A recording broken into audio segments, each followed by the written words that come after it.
Bien, ya estamos de vuelta con ustedes. Muchísimas gracias por continuar con nosotros. Hoy tenemos el gusto de conversar con el doctor Bismar Galán. El doctor Bismar Galán nació en Cuba, en Sierra Maestra, un lugar icónico de ese hermano país de las islas del Caribe. Él es doctor en educación por la Universidad de Sevilla, escritor, ensayista, poeta, narrador, autor de 36 libros, profesor universitario y en la actualidad es vicerrector ejecutivo interino de recinto Uranio Montaz del Instituto Superior de Formación Docente Salomé Ureña. Nosotros tenemos un académico de primera categoría. Buen día, doctor. Bienvenido, doctor. Buenos días, Eddie, buenos días. Claro, feliz de estar acá con ustedes, Casandro. Sabe que te admiro muchísimo, igual a Eddie. Y feliz de estar acá en San Juan y en este programa. Bien. Ustedes tienen un conjunto de cosas hoy, según tengo entendido. Usted lleva 4 meses al frente del recinto. ¿Y cómo usted se ha sentido ahí? Yo me siento bien. Primero porque estoy en San Juan. Me encanta desde el clima, la gente, que es lo más importante, pero además el recinto. Y como he sido muy bien recibido, me siento muy bien. Muchas tareas, muchos retos, pero hemos ido sorteándolo con el equipo de trabajo completo, con aportaciones importantes desde la comunidad, y se van viendo los resultados de este trabajo que me han encomendado y que yo con tanto amor estoy haciendo. O sea, ¿Qué has realizado? ¿Qué han realizado ustedes ayer en esos 4 meses? Mira, yo me enfoqué, desde que llegué hice primero todo un diagnóstico de áreas en las cuales yo podía aportar un poquito sobre la base de lo que se estaba haciendo y determiné alrededor de 5 dimensiones en las cuales yo dije, bueno, aquí hay que hacer se puede hacer algún tipo de aportación. Entonces me enfoqué en primer lugar en lo que tiene que ver con los trabajadores, tanto docentes como no docentes, porque pienso que el grupo, el equipo de trabajo determina todo lo que se puede hacer en una institución. Y si ese equipo de trabajo está satisfecho con las acciones, con las gestiones, en este caso del vicerrector, pues eso puede marchar. Entonces enfocarme en esas personas y establecer una gestión desde la emoción, desde la comunicación asertiva, yo creo que fue el primer paso. En segundo lugar, por supuesto, una dimensión que es la razón de ser de la institución es los estudiantes. El acercamiento constante a los estudiantes, el cómo podemos hacer en conjunto, fue el segundo gran eslabón o la segunda dimensión. Otra dimensión en la que me enfoqué, me sigo enfocando, es lo que tiene que ver con la infraestructura. El espacio determina mucho la forma de pensar del individuo. Y si la infraestructura no está adecuada, si no está todo limpio, si no está todo organizado, por supuesto que las acciones que se desarrollen no van a tener los resultados esperados. Luego viene esta dimensión para mí sustancial y para toda institución de educación, que es lo académico. Cómo se están manejando los procesos académicos, qué está ocurriendo con la labor del docente, qué está ocurriendo en la clase, para mí es sustancial. Y apegado a eso, todo lo que tiene que ver con lo administrativo. ¿Qué está ocurriendo desde lo administrativo para garantizar que lo académico tenga buenos resultados? Eso es hacia el interior de la institución, como esas grandes dimensiones. Hay una dimensión que muchas veces desde la institución no se le da mucha importancia, pero que yo sí le doy mucho valor, y es el trabajo con la comunidad, las relaciones con la comunidad, con la gente, con las instituciones, con los medios de comunicación, con el ayuntamiento, con la gobernación. Entonces esa es otra dimensión en la cual yo me he preocupado un poco para que el equipo trabaje, porque no es que yo lo hago, es simplemente un poco motivar para que eso ocurra. Entonces esas son las dimensiones en las cuales nos hemos movido, con alrededor de más de 60 acciones puntuales en las cuales hemos intervenido. 60. Un poco más. Bueno, ha estado muy activo, profesor. Sí, muy activo, pero es desde las 6 de la mañana, entonces desde las 6 de la mañana se pueden hacer muchas cosas. Tenemos entendido que hoy ustedes van a debilizar tres bustos allá en el instituto hoy. ¿A cuáles personas ustedes van a como se dice, a reconocer con estos? Sí, mira, esto es una deuda que personalmente tenía yo con un gran amigo, que ustedes creo que lo conocen, que es Rubén Zavala Moreta. Rubén fue parte de este equipo. Parte de este equipo, ¿verdad? Rubén fue el protagonista de esto. Yo no estoy haciendo más que llevando al lugar ese gran sueño, esa gran visión que tuvo Rubén de que tuviéramos en el recinto las imágenes, las estatuas de Duarte, de Salomé Ureña y de, por supuesto, la maestra Urania Montaz. Estos tres que lo hemos rescatado de alguna manera para acompañar a un busto que ya estaba colocado y es el de Hostos. Entonces ya los tenemos los cuatro ahí como paradigma, ¿no?, de lo que debe ser la formación docente en San Juan y en la República Dominicana. ¿Y por qué Duarte forma parte de ese conjunto ahí? Duarte es la figura, es el padre. No, yo creo que cuando se hable de educador dominicano, es Duarte primero. Duarte es el educador. Okay. Hostos nos trajo muchas cosas, ¿no? Pero Duarte es de aquí, Duarte es el que nos enseña tantas cosas, nos da tantas lecciones, que sin duda no hay por qué pedirle el título de maestro primario o maestro de educación superior para entender que él es el que nos guía. Y sobre todo por la lección más importante que puede dar un individuo, y es la lección de dignidad, y es la lección de defensa de lo autóctono, de lo de más valor, de la patria. Profesor, hablan un poquito de el papel de IFODOSO, ¿verdad?, en la formación de los docentes de esa institución. Mira, nosotros tenemos la virtud, el honor de ser la única institución de educación superior en el país que se dedica exclusivamente a la formación docente. Yo creo que eso marca el inicio, pero creo que lo que define en sí que ocupemos ese sitial reconocido es porque formamos los mejores maestros del país. Y eso está ahí. Los exámenes para entrar al sistema educativo dominicano, nuestros estudiantes, los estudiantes de la Urania, alcanzan una promoción para ingresar al sistema de más de un 95%. Es decir, que cada vez que nosotros graduamos 100 estudiantes, hay 95 que salen preparados como para ingresar al sistema. Digo, todos salen preparados para ingresar al sistema, pero al menos son reconocidos porque ustedes saben que hay una serie de exámenes que tienen que ver mucho con lo psicológico y demás, que tiene alguna incidencia. Pero de todos modos nuestros estudiantes son punteros en este proceso. Profesor, una pregunta ya, vamos a decir, una nota personal. Nosotros los dominicanos tenemos un criterio del modo de hablar de los cubanos que no es el suyo. Usted no suena cubano hablando. ¿Qué es lo que pasa ahí? No, lo que pasa, mira, siempre digo que no me llamen cubano, yo digo que me llamen dominico cubano, porque cubano. Yo soy más dominicano que cubano, aunque llegué aquí en el 2002, me hice ciudadano en el 2006. Ya son 21 años. Okay. Son 21 años, pero además yo estoy más cerca, cuando estoy en Santo Domingo estoy más cerca de donde nací que cuando estoy en La Habana. Oye. Porque de Santiago de Cuba a La Habana es más lejos que de aquí a Santiago de Cuba. Entonces los santiagueros hablamos más parecido a los dominicanos que a la gente de La Habana. Claro, porque hay que decir que es cubano, porque entonces es dominicano. Claro, sí, doctor, sí. Y entonces... un placer, profesor, tener usted como dominicano. Sí, entonces, sí. En esos 21 años que ya tienen, parece que mayormente ha sido en San Juan de la Maguana, donde ha residido. Entonces, ¿cuál ha sido la relación, el trato? ¿Cómo lo han recibido los sanjuaneros y cómo usted se ha relacionado con esto?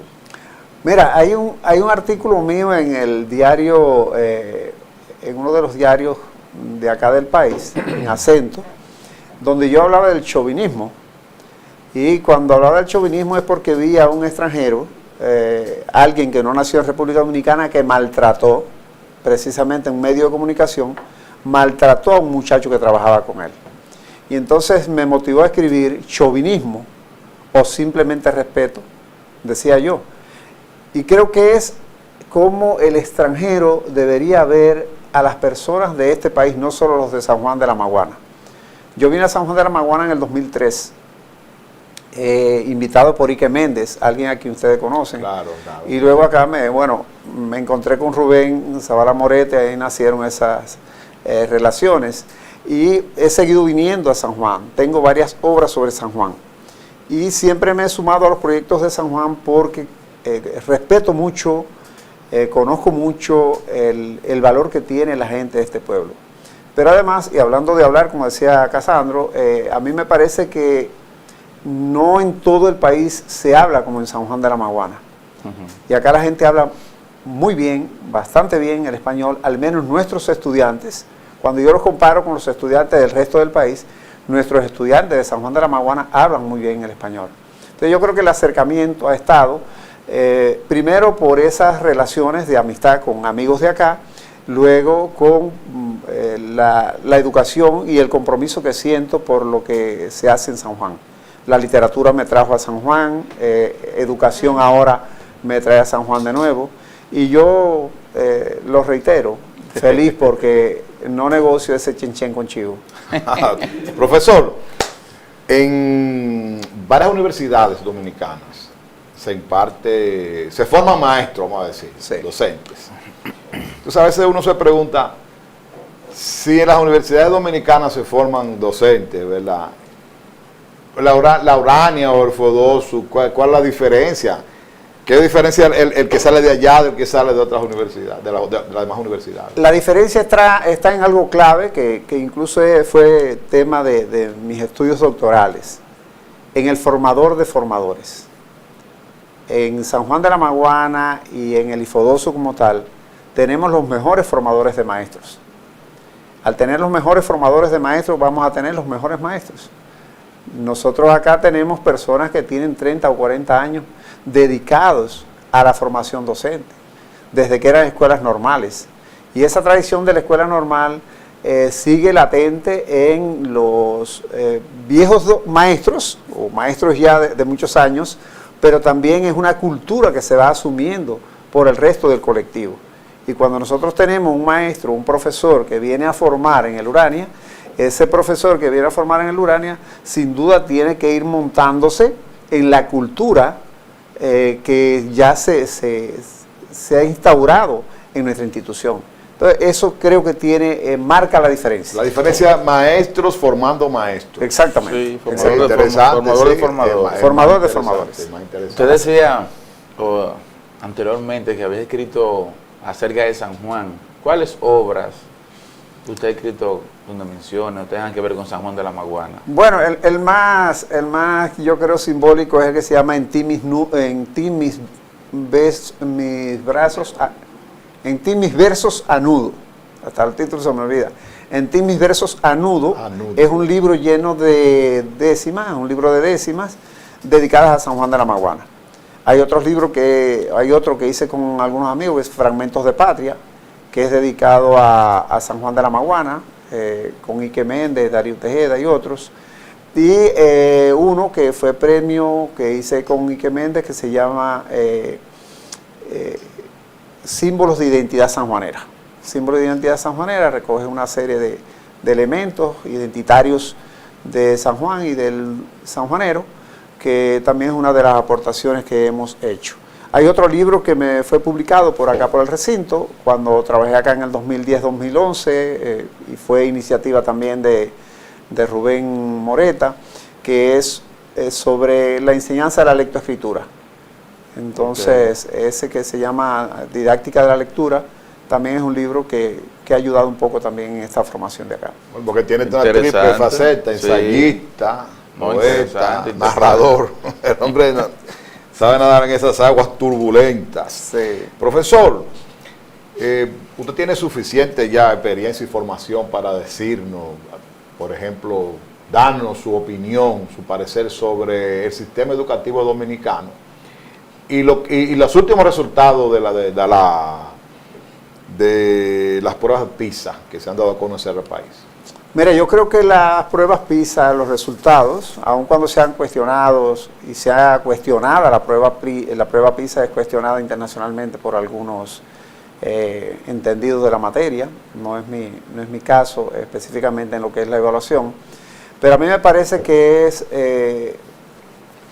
una motivación, esos resultados que se han alcanzado, no dudo de ellos, pero creo que si no tenemos mejores resultados, la razón está en algo muy elemental, y es que no nos estamos enfocando en lo sustancial. Creo que ahora hay un intento en eso, y es en la alfabetización inicial.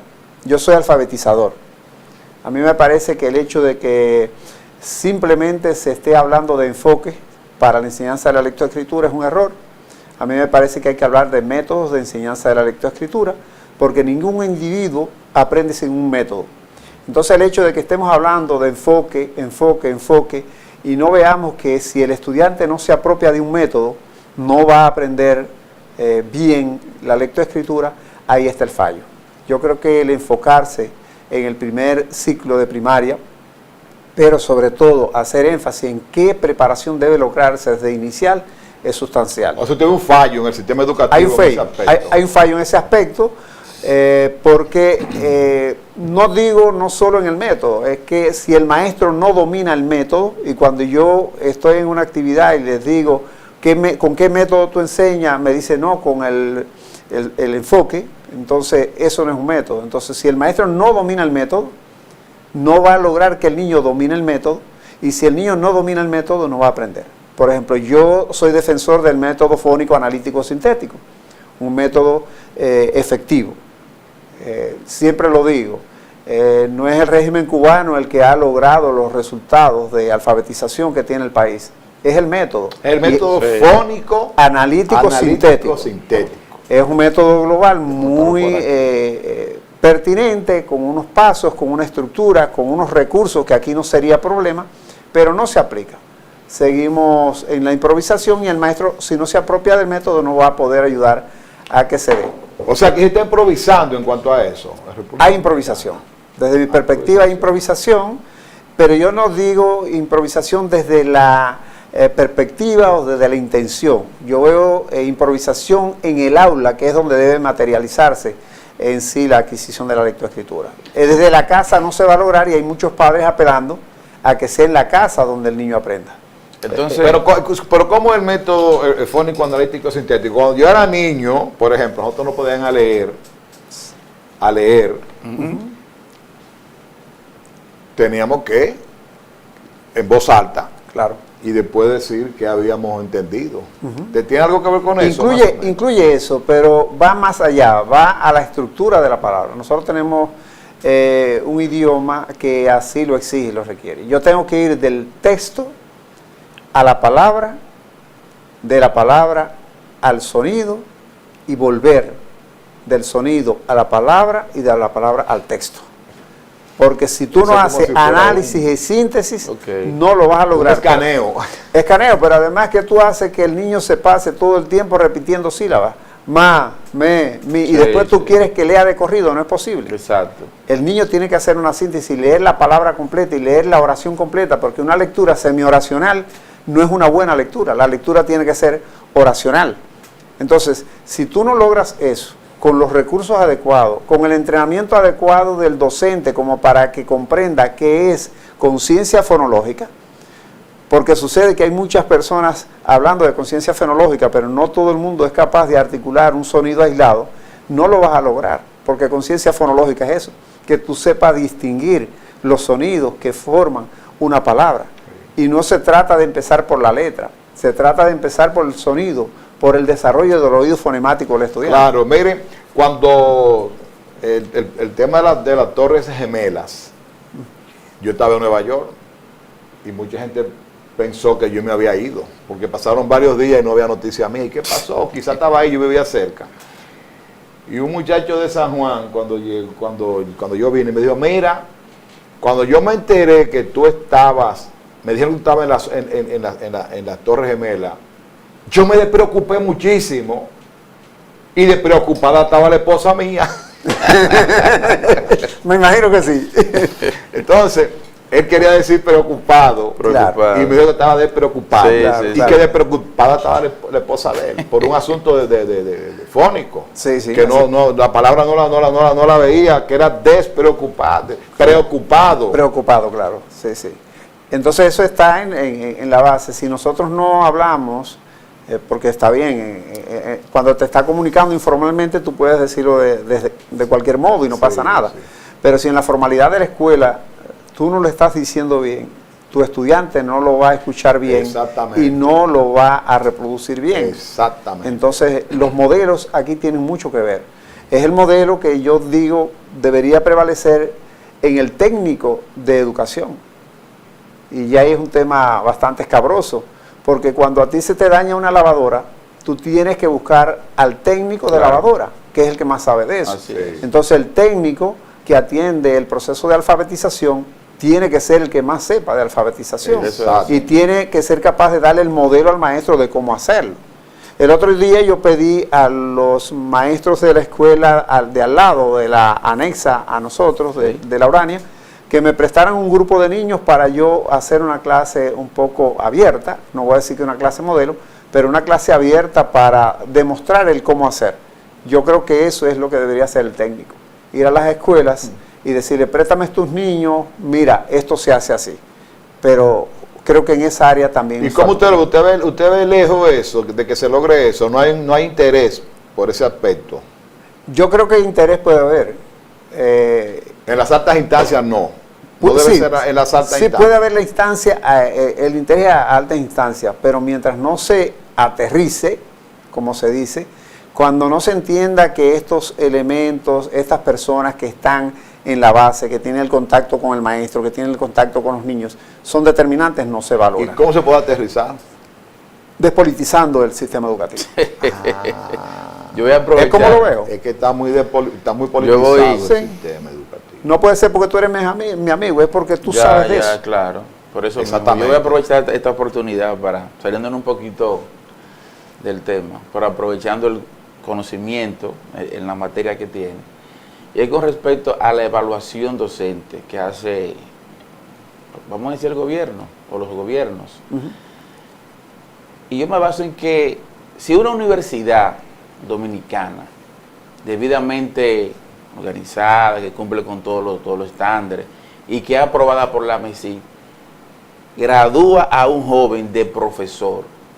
Entonces, si la universidad es la Universidad Dominicana, que cumplió con todo su cometido y tiene la facultad de mandarlo entonces al mercado laboral, entonces viene, para poder formar parte del sistema, tienen que someterse a una evaluación docente. O sea, yo de manera particular lo encuentro contraproducente. Si la Universidad Ya Dominicana lo sacó. dijo que sí, que ya él está Es apto un licenciado. para ejercer y ocupar una posición en una escuela X, entonces antes de vamos a someterlo a una Exacto. evaluación docente. Al respecto de eso, ¿qué te puedes decir? Hay con tu una conocimiento? justificación muy clara, Eddie. Ajá. Mira, la justificación está en la desconfianza que hay en la formación. Exactamente. Hay una desconfianza, pero no es ficticia. La desconfianza es por los resultados. Entonces, si tú tienes un trabajador en tu casa que te arregla el jardín, pero siempre el jardín estaba mal, Ujú. y él te dice que fue graduado en Harvard.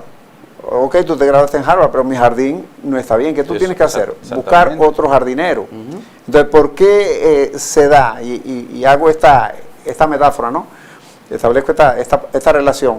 Porque si nosotros vemos que en las escuelas los niños siguen sin aprender a leer y a escribir, desconfiamos. El sistema desconfía del que viene de cualquier universidad y por tanto hay que evaluar para ver qué está ocurriendo. Ahora, yo creo que esa no es la evaluación efectiva. La evaluación efectiva es la que debería hacerse de los estudiantes para ver si el maestro está estudiando y está enseñando y en correspondencia con eso estimular. Porque un maestro que sus niños, tiene 20 niños en primer grado y al final del año ninguno aprende a leer y escribir o aprenden 5 o 6, Claro. ese maestro, ¿qué hizo con el dinero?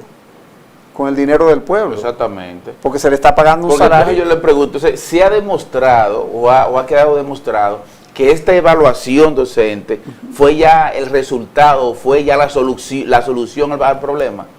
No, la evaluación docente no. Eso es lo que estoy no es la diciendo. solución. Y tú puedes evaluar mucho Eso al es lo que estoy maestro diciendo. y establecer 1000 mecanismos de evaluación. Claro. Que si al final tú no lo evalúas a partir del resultado, un maestro quizás no tenga un alto nivel de comprensión lectora, pero si sus niños aprendieron a leer y escribir, yo lo prefiero a uno que tiene un alto nivel de comprensión lectora y sus niños no aprenden, porque su labor es enseñar. Fíjate que es el único profesional que aprende para otros. Exacto. Para transferir. Para el maestro, aunque sea en la playa, lo que está aprendiendo le sirve o debería servirle para Por enseñar a ejemplo, otros. en República Dominicana es una práctica constante. Casandro Fortuna es un ingeniero brillante, demostrado con sus obras y con todo lo demás. ¿Significa ello que él puede ser un buen docente como profesor de ingeniería? No, es que es 50-50. Hay un 50% que es pedagogía. Eso es. Que es el cómo eso enseñar. es, Saber claro. El maestro es el que sabe cómo. Bueno, mire, muchas cosas yo en la escuela no la aprendí. Y yo decía, después que fui creciendo, digo, pero esto era muy sencillo y yo no lo entendía nunca. Era el profesor Claro, que me enseñaba. claro, Porque era claro. una cosa tan sencilla. Sí, sí, y sí, yo sí. no la aprendí nunca. Sí, Claro, sí, sí. Y después que yo vi, pero esto era facilísimo, no era que yo era bruto, o tan bruto. Sí. Era que el profesor no me enseñaba. Aquí había un profesor muy famoso que nos dio clase, creo que a todos.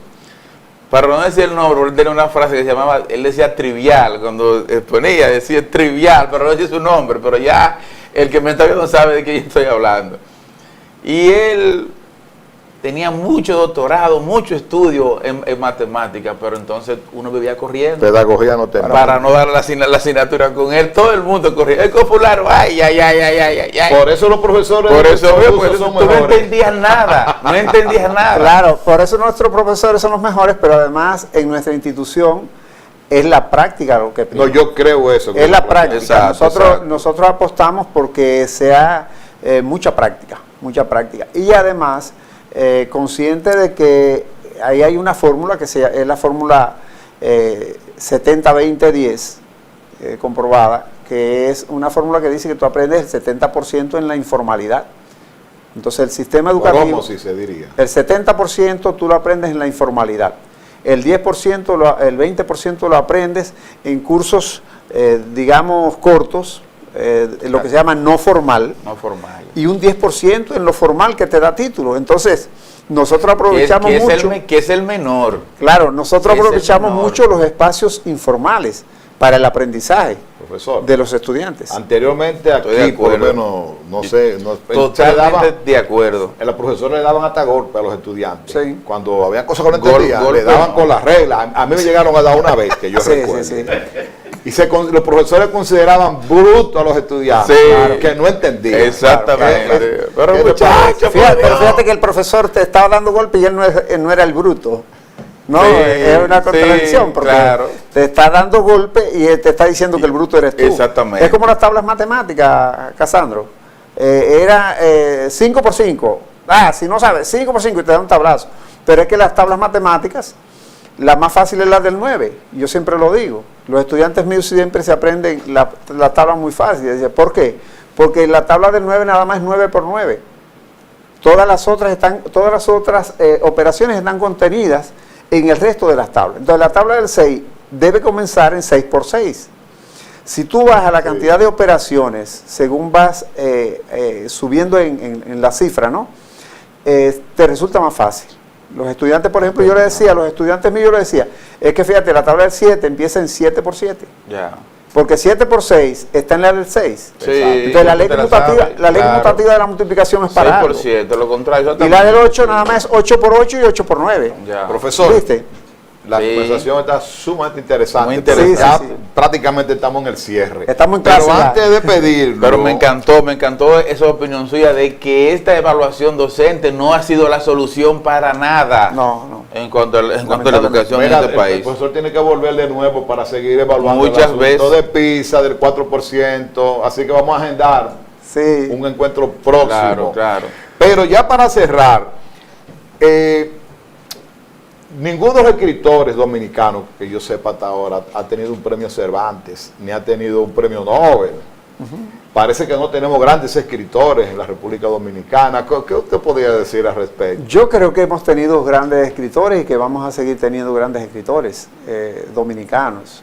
Yo siempre estuve muy cerca de que llegué al país, edité una de sus más grandes obras de Marcio Veloz Mayolo, y a mí me parece que hizo aportaciones significativas. Creo que ha sido un modelo nuestro Juan Bosch para cualquier narrador del mundo. Cuando alguien me pregunta, me dice, ¿qué leo? Yo siempre digo Juan Bosch. Ya. Yo creo que uno de los mejores poetas latinoamericanos es dominicano, ¿verdad? Sí. No me refiero a Pedro Mir. ¿A quién? Se me fue el nombre, sí, se me fue el nombre ahora mismo. Pero Manuel del Cabral, Manuel del por Cabral. ejemplo. No era Manuel del Cabral. Manuel del Cabral. Ah, Manuel del Cabral. Yo creo que Manuel del Cabral Sí, debería ser el poeta nacional de la República Dominicana. No tengo que meterme en eso, ¿no? sí, sí. Porque Pero es buena la observación. pero sí es un modelo de lo que es la poesía. Y yo creo que hay muchos buenos escritores y creo que van a seguir surgiendo grandes escritores, lo que sí hay que dar la oportunidad. Que las publicaciones sean más económicas, que nosotros localmente podamos hacer publicaciones. Aquí nosotros vivimos la experiencia de las publicaciones a través del recinto y se publicaron varias obras cuando Rubén fue el vicerrector. Yo creo que ese es un proyecto que hay que retomar, yo creo que es algo que es la manera de tú motivar para que la gente siga escribiendo y que salga esa gran novela dominicana que se espera. O el gran ensayo. O el gran El ensayo. gran ensayo. Sí. Tómame en cuenta para eso. Sí, claro. Profesor, mire, un gratísimo placer este conversatorio con usted en esta El mañana. placer es de esa mío. manera. Sí. Si usted quiere decir algo finalmente. Agradecer, yo digo que mucha gratitud al equipo que me acompaña, a Anthony, a Gabriel, a Dalina, a toda la gente de Urania, a Rubén, que siempre está ahí pendiente de todo lo que pueda ocurrir en el recinto. Agradecer a toda la comunidad de San Juan, porque no puede ser mejor, pero además por el apoyo constante a lo que hacemos. A mi equipo, a mi gente cercana allí, por apoyar mis locuras. Saben que yo tengo unas teorías un poco extrañas, que no hay mañana, todo lo hacemos hoy. Y no hay un no como respuesta, todo es posible. Sí, claro. Entonces todo lo hacemos hoy y todo es posible. Así es. Entonces yo agradezco mucho a San Juan por la oportunidad de estar acá, ayudando un poquito, ya estoy terminando. ¿Cómo terminando? Para mi retorno a San Juan, a Santiago, a Santo Domingo. Ya sí, yo vine por 2 o 3 meses, ya llevo casi 5 y ya creo que en este mes termino, ya empieza un vicerrector nuevo que está en elección. Que ya es fijo, que ya no que será ya interino. sí, que ya no sería interino. Entonces No ya sabe cuál es todavía. no sabemos quién es, pero sí sabemos que de los 3 candidatos que hay, uno será. ¿Cuáles son? Conozco a 2, uno es Anthony Paniagua, Omar Tejeda, que es de acá, al otro no lo conozco, no es de aquí de San Juan, pero son 3 personas que han concursado, que están en esa terna y que esperamos que pronto la Junta de Directores del IFODOSO se pronuncie y diga quién va a ser. ¿Por qué usted no puede ser? Yo no concursé y es por concurso. Okay. Y no concursé porque vivo en Santo Domingo, entonces me es muy complejo estar acá. Omar y Anthony son de aquí de San Juan. Anthony y Omar Omar sí son de aquí. Sí. Bueno, muchísimas gracias, doctor Bismar Galán, ensayista, poeta, narrador. Gratísimo placer este conversatorio. El placer es mío. Así es. Bueno, Muchas gracias. pausamos y en breve volvemos.